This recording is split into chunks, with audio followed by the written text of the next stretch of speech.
Thank you, Thomas, and thank you everyone for coming today.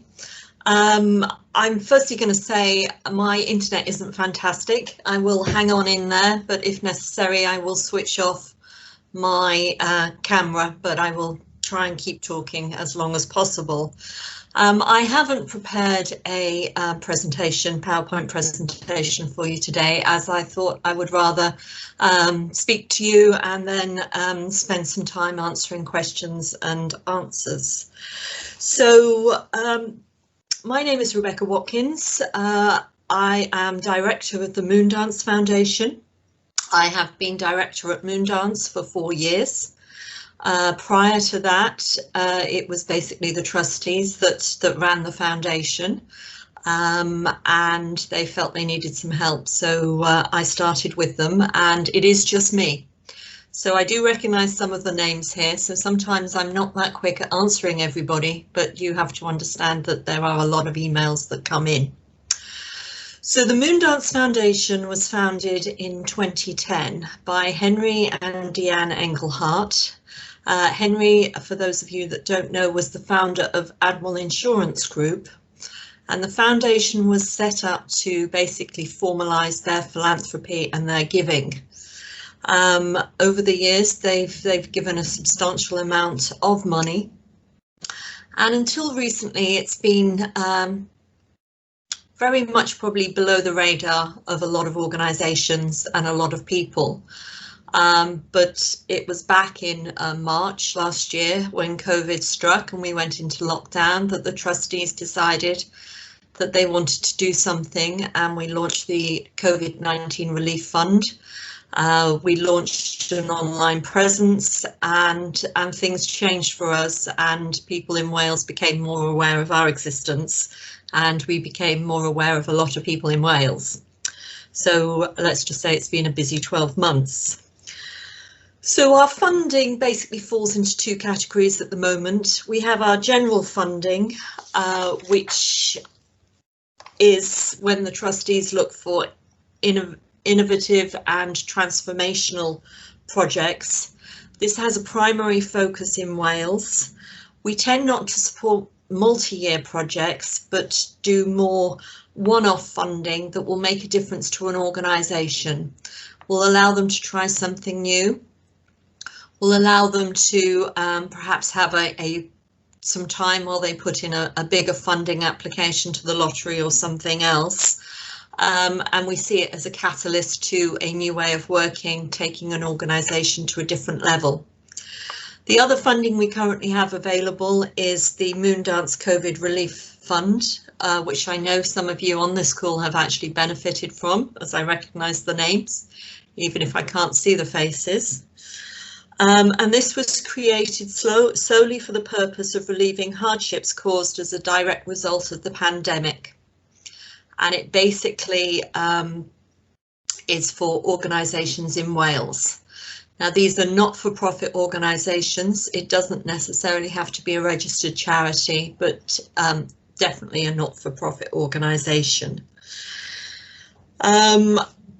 Funding that we award is from £300 upwards. I very often get asked, how much should we apply for? And the question isn't how much should you apply for, it's how much do you actually need? And that is for you to determine, and not for us to set a limit of 10,000, 20,000 or 50,000 or whatever it might be, for you to create an application, you know, that fulfills those requirements. Applications can be found on our website, quite simple, moondancefoundation.org.uk. And it's quite a straightforward application form, although there are still a number of things that get missed frequently on the forms. In the final section, we ask for a detailed breakdown of what the money will be used for. And I think it is fair to say that when people put down IT or resources, it's not sufficient. So we would encourage you to put down as much information within reason as possible. Also, don't make assumptions that we know what you're talking about. We deal with a variety of organisations, so if you put resources could mean one thing to you and a different thing to us. So please be clear, and again that involves using acronyms and other information that might be relevant to you, but we might not understand what that means. We do come back to organisations if we are interested and need more information, but it's just about making the process easy for everyone involved. And given the number of applications that we've been receiving, we'd like to keep it as simple as possible. The decision-making process for the COVID Relief Fund is quite quick. I have a daily catch-up just about with one of the trustees, and so we are looking at a fairly quick turnaround on those applications, obviously, unless we need more information, which time we'll come back to you. The general funding has a slightly longer lead time, which basically allows us to manage the COVID Relief Fund first. So what else do we consider when applying? We're considering the need, the impact, sustainability, duplication of provision, and also value for money.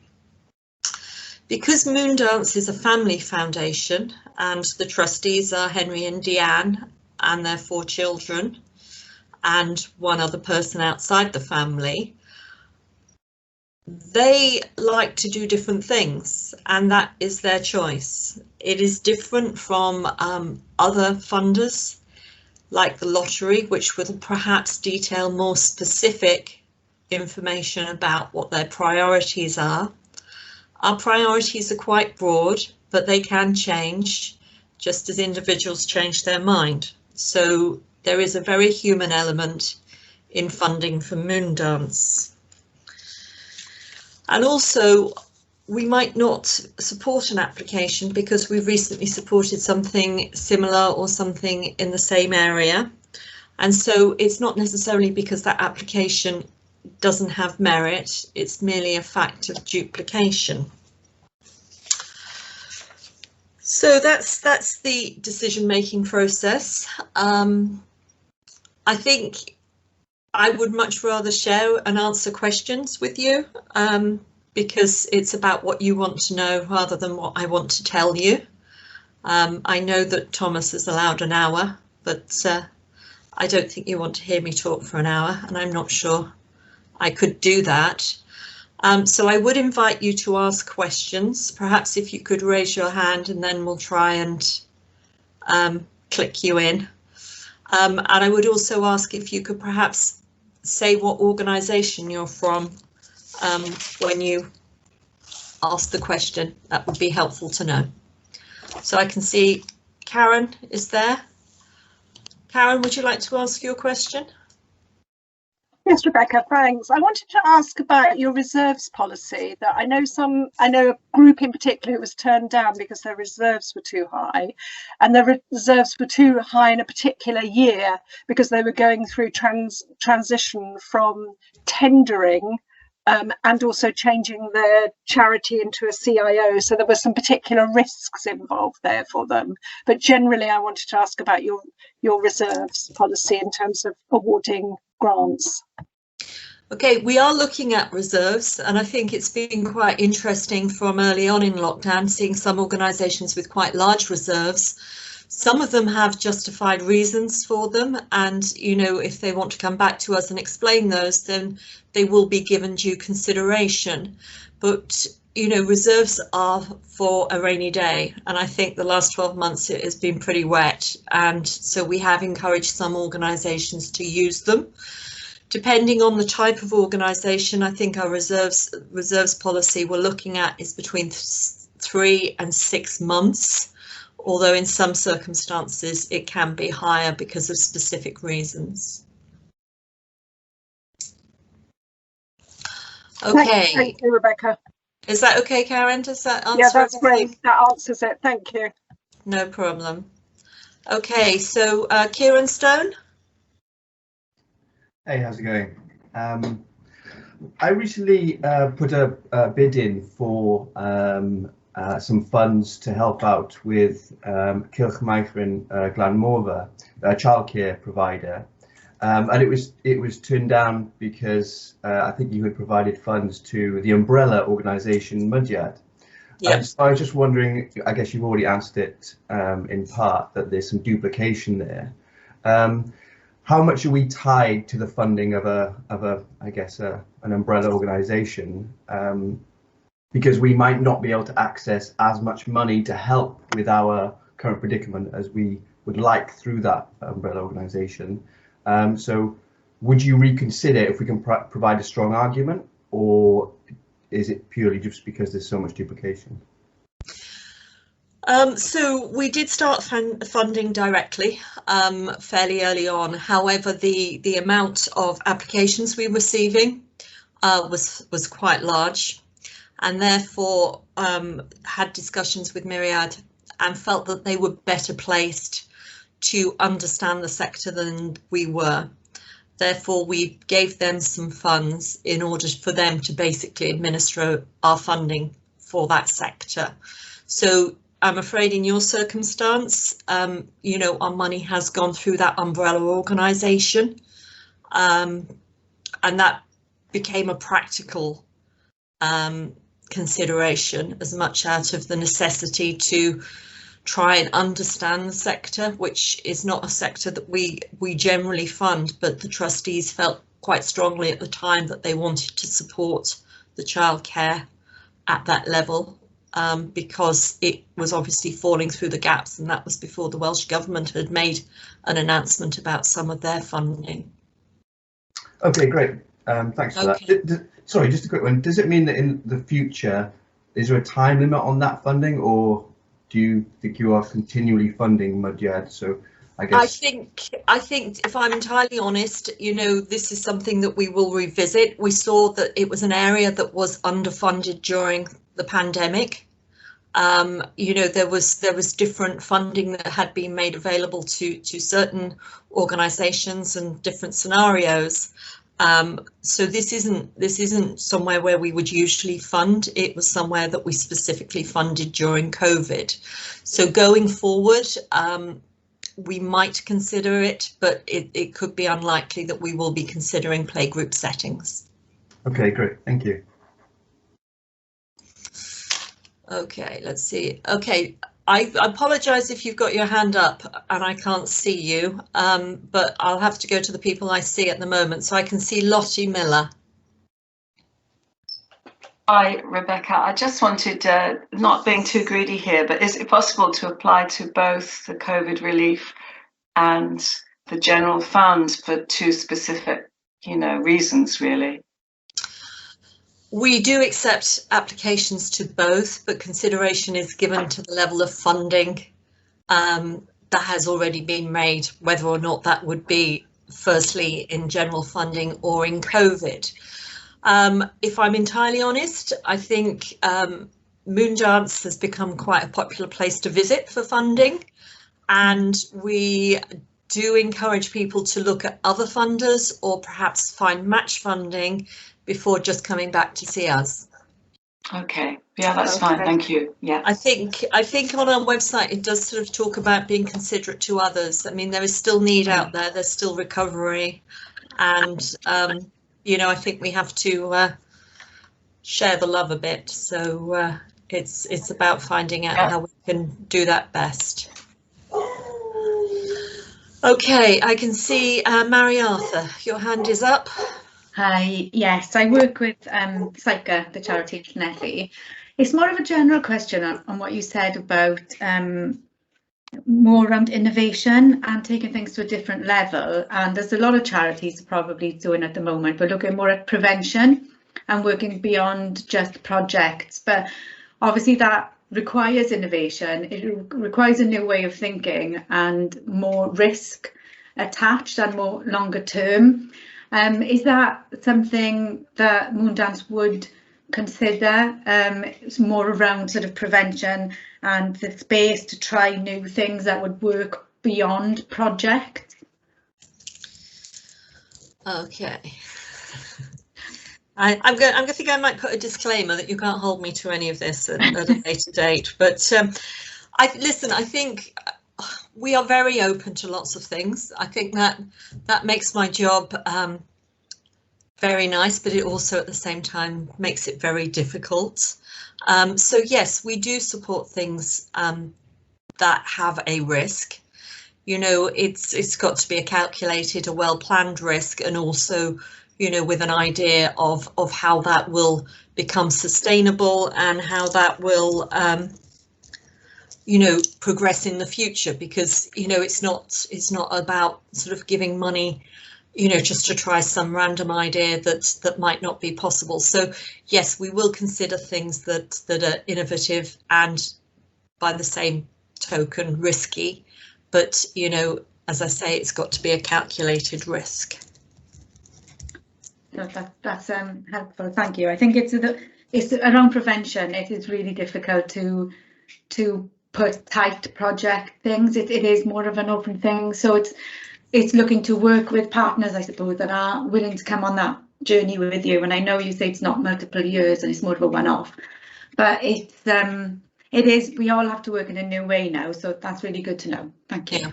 And I think, you know, we support, as long as we support collaboration, you know, and there's been, yeah, I think everybody on this call, and listen, I don't know you all, but I mean, the organisations I'm dealing with, I've seen amazing things happen over the last 12 months. You know, things that perhaps have been talked about for years have happened overnight, and people have tried a new way of working, and there has been a greater collaboration, and that is exciting for the sector. And, you know, we would be happy sort of to look at supporting that.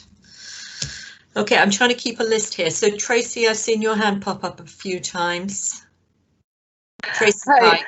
Hi, Rebecca. Yeah, I wanted to see what Mari was asking. So she kind of has covered half my question, which I put my hand down, but then I put it back up again. Is clarification. So we were fortunate to have the COVID funding from you. I've also applied to your main grant as well, but I don't know if I did it prematurely. Should I have waited for the year to have completed, Rebecca, since I've had the COVID funding? I understand as well, you know, you may not always fund, as you've now explained twice, but I was just wondering if there's a time to wait, so to speak, before we reapply to you. Listen, I've had some organisations reapply within a month of having funding, and I mean others are waiting. That is a bit of how long is a piece of string, if I'm honest, Tracy. Right. You know, I don't think any of us thought when, you know, organisations we funded back last March, April, that we would still be where we are today. So we are awarding further funding under COVID. To organisations, and we will consider applications for general funding as well. I would say that we probably have more money in our COVID funding than we actually do in our general funding, partly because we made the announcement in January of £10 million being allocated to COVID funding, but you know, whether or not you apply to COVID or general, we do move them between the two if we think it is applicable. As a benchmark, I would say applying within the month of having funding in one to the other one is perhaps a bit quick. I would say try and leave it 3 months, but you know, in some cases circumstances don't allow that. But yeah. We will consider the applications, and as I say, it can just depend on what it is and sort of how other things are going. Thank you. And finally then, Rebecca, if we don't have a no, do we presume it's still under consideration, or if we don't hear in a certain time, do we presume we were unsuccessful? I think I am trying. We do say, I think on the website, that we actually don't let you know if you are unsuccessful as far as general funding is concerned. I am trying to get back to everyone. we have quite a lot of applications coming in, and I do deliberate at times whether or not we need more staff, but then it's sort of that in itself creates more work. So, you know, we do try and get through them, and I do try and get back to people to let them know if they have been unsuccessful. But general funding has a longer lead time, and I think we say a couple of months. I can't remember exactly off the top of my head because it comes up when you submit the form when you should hear back from. But I think it's definitely longer than the 2 weeks that we say for COVID, and we've been turning around faster than 2 weeks.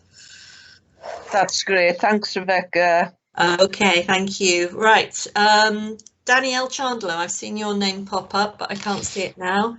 No, I'm here. Thank you. Thank you so far. That's really helpful. I was just wondering, in terms of the interest of the foundations, if medical research was something that they would take into their consideration. Research as such is not something we generally consider. We've had long conversations about it as a board, and we feel that there are funders that are better placed and more knowledgeable in that area. Also, part of the reason and consideration is that we could put millions of pounds into research and actually have nothing to show for it. Although obviously equally you could have a breakthrough in a specific area, but the trustees very much want to support people on the ground and make a difference to those people. So we tend to stay away from research. So that includes medical research and social research. Okay, great. Thank you. Sorry about that. So that was that Danielle? Yes. Sophie. Hi, I'm Sophie. I'm from Versus Arthritis. I just wanted to ask how the trustees felt about national charities, but working on a specific project in Wales, and we have a sort of whole Wales team and a Wales specific operation, but we are a national charity. So I just wanted to ask how that would go down. We will consider national charities. We work with national charities on projects in Wales. We tend to push back on organisations where it tends to be outside Wales, but if it's a Wales specific project, then it will be given consideration. Thank you. No problem. Right, I'm not seeing any other hands up. Well, I am seeing other hands up, but I can't see names, I'm afraid. So we got one more hand. We got a few more hands up. Sorry. First one that was Fadhili, sorry. Yes, speaking. Hi, Rebecca. Hi. Hi. My question is regarding. I looked on the website. It says supporting communities in Wales and beyond. Can you expand on the beyond bit and areas that you support? Okay, so we do support beyond, however, at a very limited level. We have a number of established relationships with organisations that the trustees have had for many years, and therefore we are not looking at any other developing countries at this time. So we do some overseas work through some of these organisations such as Mary's Meals that, as I say, has been funded for a long time by the Moondance Foundation. So it's a bit misleading, but we have to say that we deal with other outs beyond Wales because we do on occasions, and also sometimes something catches the interest of the trustees and they want to go off in that direction. So we choose to have that flexibility, but as such, we're not looking at this moment in time at supporting outside Wales, other than our established relationships. I think I've waffled on a bit there, but it's a difficult one to explain, I'm afraid. Does that make sense?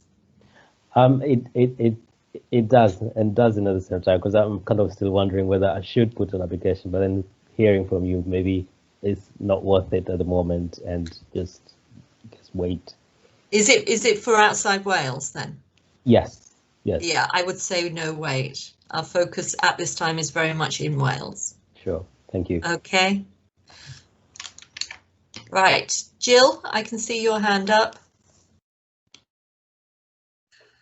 Yes, thank you, Rebecca. I just wanted to ask if your COVID Relief Fund would cover such things as enabling young people to participate in activities this summer.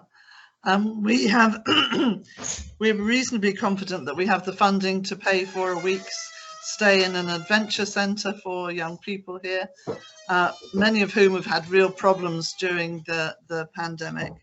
And we are looking for extra funding to do things like surfing and coast-steering and things like that. I think the short answer on that is yes, it be considered. Okay, that's a good answer. Thank you very much. I like that answer. Thanks. I'll put something in. Thank you. No problem.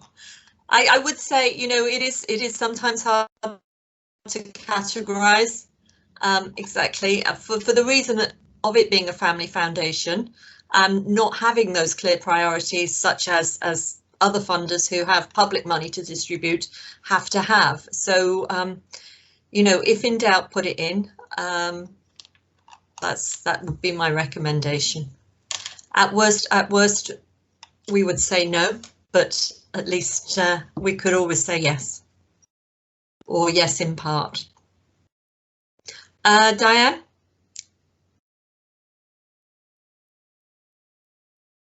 You're on mute. But it's nice to see you. It's lovely to see you, and I just wanted to pop in to say thank you very, very much for your support that you've given to our charity during what has been an awful time, and for basically helping us to keep children happy. We are very, very grateful for your support, so thank you. No questions. Thank you. Thank you for everything you've been doing.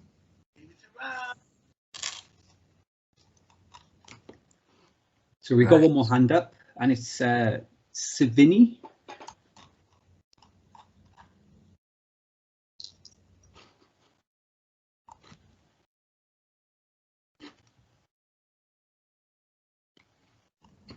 Hello, sorry. Yeah, sorry, having trouble on my phone. So we've kind of set up as a COVID emergency response, or, you know, kind of providing health wellbeing support to our local community in the Dovey Valley in mid Wales. And we're in the process of constituting as a cooperative at the moment, but we've been previously, for the funding we've applied for and received, we've kind of been in a relationship with a local established organisation, Eco Dovey, and they've been acting as the kind of grant management and financial admin while before we get our own bank account kind of thing. Is that kind of relationship acceptable for funding, or should we wait until we've actually, you know, constituted and got a bank account and all that stuff? We've supported all sorts, so yes, we would consider that sort of relationship. Excellent. Okay. Thank you. There we are. So there's no more hands up. Has anyone else got any questions they'd like to ask before we end the session?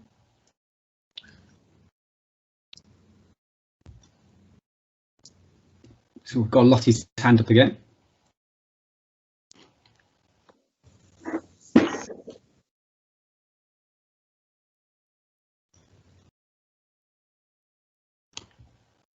Hi, sorry, I'm coming back again because if you could just explain to me, in your initial part, you talked that you were looking for innovative and transformational.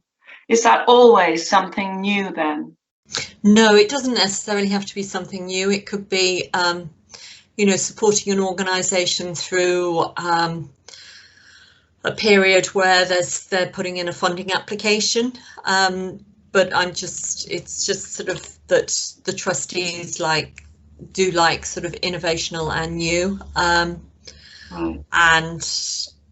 you know, that's just sort of one area I think that, you know, at this time our general funding is looking at, but it doesn't prohibit the other funding. in that area. Okay, thanks very much. Okay. No problem. And we got one more from Kylie Bell then. Hi there.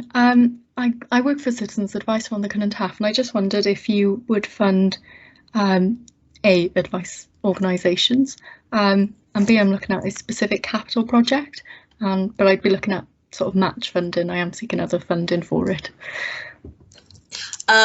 Yes, we would. We have supported a number of advice centres to do different things, and yes, we do consider capital. My only caution around capital is that it can tend to be quite large, and I think at the moment we're doing a large quantity of grants at lower amounts rather than the big ones that we used to. To give you some idea, in 2019 we probably did about 150 grants and distributed approximately £10 million. We've done over 1,000 grants in 2020 and distributed about £15 million. So, you know, they tend to be smaller and capital tends to be bigger, but it would be something that would be considered.